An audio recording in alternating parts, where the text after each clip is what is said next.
सर्दियों की एक ठंडी रात थी।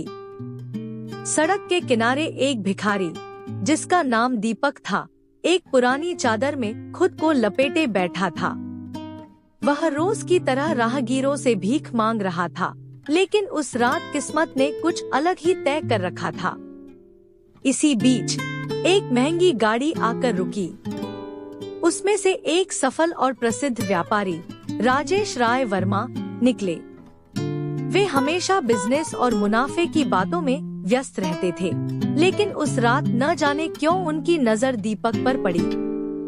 राजेश ने दीपक को गौर से देखा। उसकी आंखों में एक अजीब सी चमक थी, जैसे वह कोई साधारण भिखारी न हो। तुम यहाँ रोज भीख मांगते हो? राजेश ने पूछा। दीपक ने सिर हिलाया और धीरे से बोला, हाँ, लेकिन कभी कभी किस्मत भीख में कुछ और भी दे देती है। राजेश को यह अजीब लगा। वे कुछ सिक्के निकाल कर देने लगे, लेकिन दीपक ने लेने से इनकार कर दिया। मैं आपसे पैसा नहीं चाहता, बल्कि कुछ और। क्या? राजेश ने हैरानी से पूछा। दीपक मुस्कुराया और बोला, बस एक रात का समय। अगर आप मुझे एक रात का मौका दें, तो मैं आपकी जिंदगी बदल सकता हूँ। राजेश एक कुशल व्यापारी थे, जो जोखिम लेना जानते थे। किसी अनजाने कारण से उन्होंने हाँ कर दी और दीपक को अपने साथ घर ले गए। घर पहुँचते ही दीपक ने राजेश से कहा, आपका बिजनेस बहुत बड़ा है, लेकिन आपको यह भी नहीं पता कि आपके ही ऑफिस में कोई आपको धोखा दे रहा है। राजेश चौंक गए।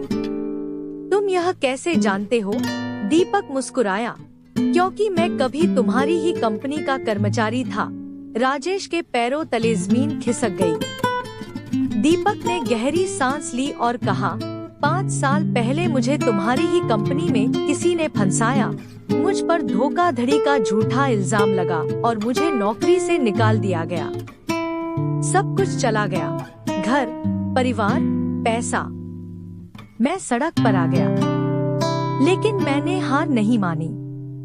मैं हर दिन तुम्हारे ऑफिस के बाहर बैठा, सब कुछ देखा, सुना और आखिरकार असली गुनहगार का पता लगा लिया। राजेश को विश्वास नहीं हो रहा था। कौन है वो?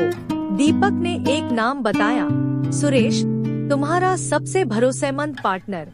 राजेश को यह सुनकर झटका लगा। अगले ही दिन उन्होंने अपने अकाउंट्स की जांच कराई और पाया कि सुरेश सच में कंपनी के पैसे गबन कर रहा था।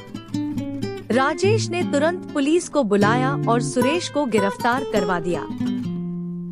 राजेश ने दीपक से कहा, तुम्हें फिर से अपनी जगह मिलनी चाहिए। दीपक मुस्कुराया और सिर हिलाते हुए बोला, नहीं, अब मैं सिर्फ वही करूँगा जो मेरे दिल को सुकून दे। मैं अब ऐसे लोगों की मदद करूँगा जिनकी जिंदगी बर्बाद कर दी गई हो। राजेश ने उसे गले लगा लिया और उसकी इस नई शुरुआत में मदद करने का वादा किया।